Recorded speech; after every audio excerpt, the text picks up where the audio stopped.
This 5-minute solution will show you how to fix apps are waiting for download issue on iPhone.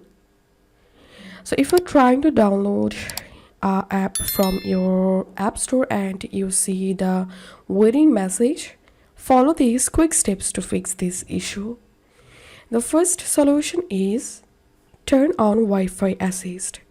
Open settings, tap on mobile or cellular data, scroll down and enable Wi-Fi assist, and then check your internet speed. Make sure to use a stable internet connection and then check the issue. And the second solution is try to install only one app at a time.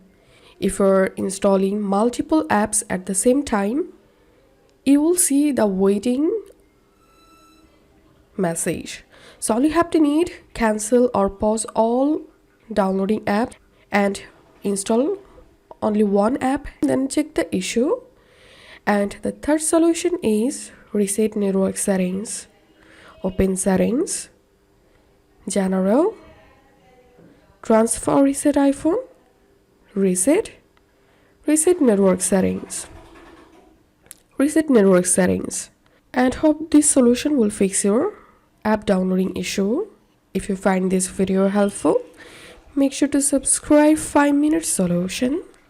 See you in the next video.